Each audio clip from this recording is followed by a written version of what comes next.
All right, so back in 2010, 2011, I was one of the few people to actually have this sneaker right here. And this is the Air Jordan 5 Tokyo, but this is not the standard pair. This is the yellow toe sample pair. And I was lucky enough to get them directly from Jordan Brand. So I actually did not pay for this pair. I got them for free, but the prices of these were absolutely crazy, upwards of $10,000 for the sample pair, $5,000, $4,000 for the regular pair.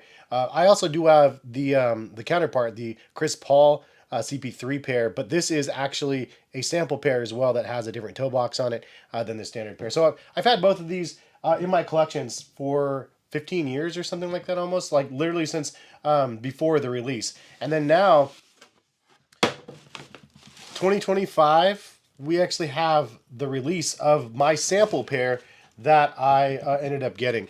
I got this pair over from Kicks Crew. I bought them, but if you use the code heskicks15, it gets you guys $15 off of your purchase. The crazy thing is the price points on these are in the mid threes, like low 300 range, which is pretty crazy. Again, this is a shoe that used to be like $5,000. So it's like we've come to a point in sneakers right now where literally nothing is off limits for Jordan Brand to retro. And I'm not the person to pay $5,000 for sneakers. I'm the person that pays retail a little bit over if it's a shoe that I really, really want to get my hands on. But I'm not the one that pays crazy amounts of money for sneakers. But I know some people are going to feel certain types of ways about retroing sneakers that are like multi-$1,000 sneakers. And I don't necessarily think there's any right or wrong answers depending on how you look at it. I mean, honestly, I could be on either side of the fence.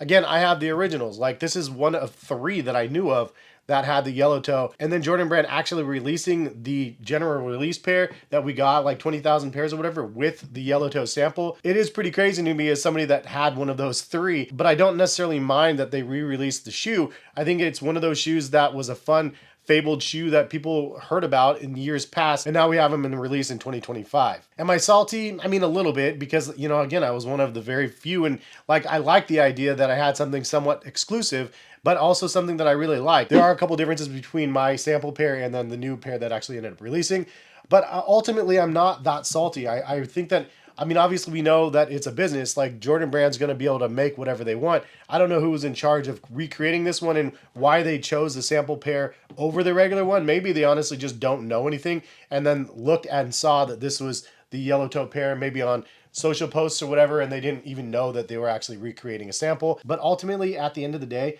we are seeing that nothing is off limits. Like they could literally release anything that they can pull from like history. And honestly, I think it's kind of cool. Like I have the undefeated fours now. Like that's a pair that I always wanted to get. Everybody wanted to get a pair of those. They're super, super mega limited.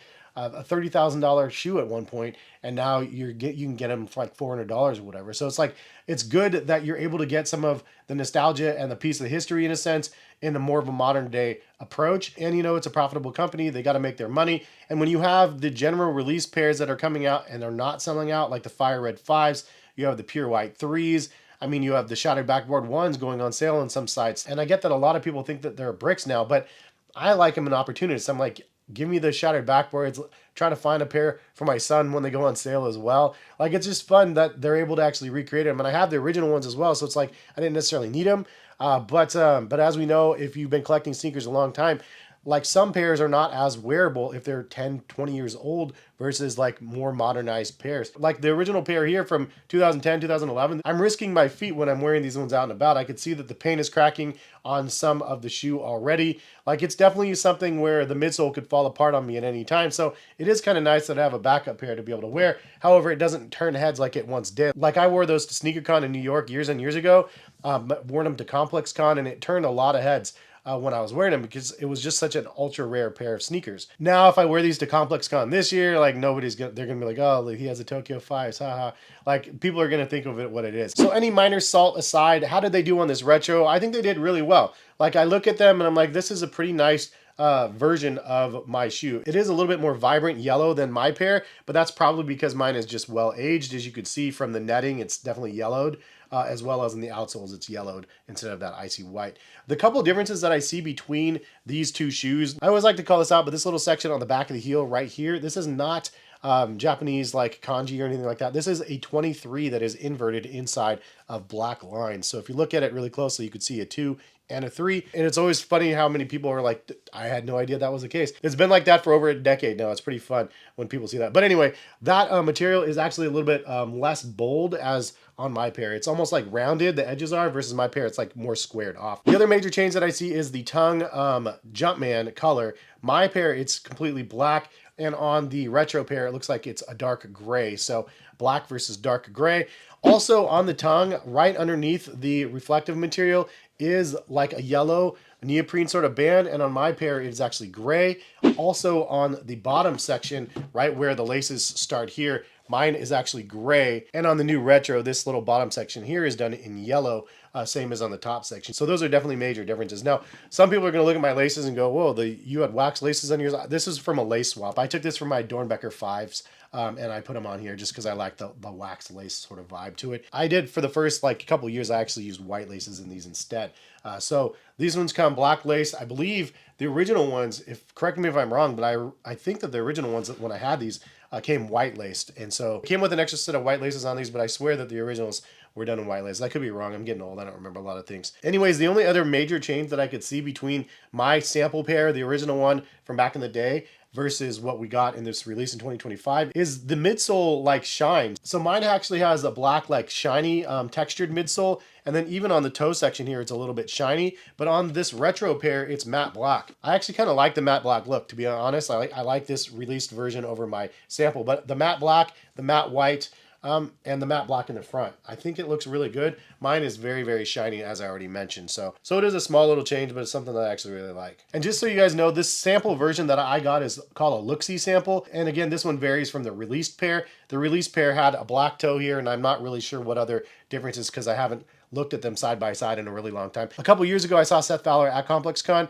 and he had won a pair of the Tokyo 5s at that ComplexCon. We went back and we like did a comparison video between them side by side. But honestly, I don't remember all of the differences between the release pair and this one. I'd have to go back and look at the video. It's been so long. Anyways, how do you guys feel about them re-releasing like Grails? And not just Grails, like pairs that are sample versions of the Grails. I'm kind of like baffled again why they went with the sample version instead of the release pair. Maybe they just wanted to make it a little bit different than the release pair. But I don't have a problem with it either way. Like I'm happy that they brought the Tokyo 5s back. Mine was a size 9, which I'm typically a 9.5, so I like the extra room. So I'm glad I actually have a new pair that I can wear. And I can actually retire this one. This one could just be a display piece and just a part of history. I mean, for me, again, I was just blessed up with it. I had some good friends at the time that were at the brand, and I remember walking by one of my friend's cubicles, and I saw these in his cubicle as well as the Chris Paul pair, and this is again a sample pair, different than the release pair. You could see the 23s all over the toe box. The regular release pair, I believe it's just all gray across the toe box. So this one's super special. But I remember going to lunch with him, and I saw these sitting at his desk one random day, and I was like, yo, what are those? I've never seen yellow Jordans before. I want those. And I was like, if you get to the time where you need to get rid of those, let me know. And then months later, I remember meeting him up again, and he just brought them out to me and gave me both pairs of them. I was like, this is fire. And also, I've talked about this many, many times in the past. I got these for free, but I also did get them ahead of the launch. So when the leaked images came out in like Complex and all these other sites, Soul Collector back then, the images came out, and people were like, oh, those are so ugly. Yellow Jordans. No, nobody's going to buy those. And seeing all the comments, people going crazy, like, oh, they're so trash. And then they find out they're like Tokyo exclusive. And then all of a sudden everybody's like, oh man, I need those.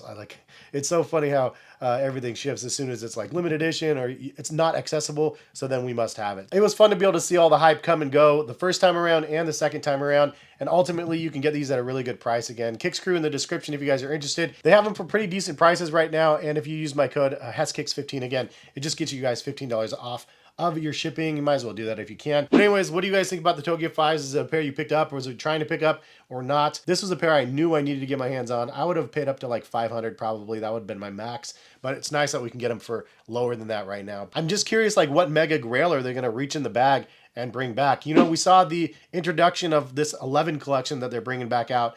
And I think the sentiment generally is that it's kind of trash. Like most of the colorways that they're bringing back is pretty, it's pretty mid. And Kelsey, she was a Jordan brand designer. I follow her on Twitter and stuff, and she was posting crazy story reels about like other pairs that they should have brought back instead. She definitely needs to get back in at Jordan brand because like she has tons and tons of knowledge for pairs that really they should have been bringing to the table instead of what they ended up bringing, because a lot of the stuff is just very mid. Personally, if any sneaker is off limits, they need to come out with some Ray Allen exclusive PEs. I remember there was a white, red, and gold pair that was crazy that he debuted. I remember seeing like samples of those ones as well. They're super, super fire. And then they also had like a white and green and gold pair that he had when he was on the Celtics. That was just crazy. Both of those would go nuts, I think. But anyway, if they're going to grab pairs that are like almost 15 years old and bring back one of 3 samples into the mainstream, they have a whole bunch of stuff that they can reach in and grab, because there's so many samples that have been floating out there. Like there's a whole side of sneakers that most just average consumer people have never seen, that makes it super exciting and super fun. But anyway, we'll leave it at that. Thank you guys for stopping in and watching. Hopefully you guys have a good rest of the day, and hopefully we'll see you back on the channel for some more sneaker content. All right, peace guys.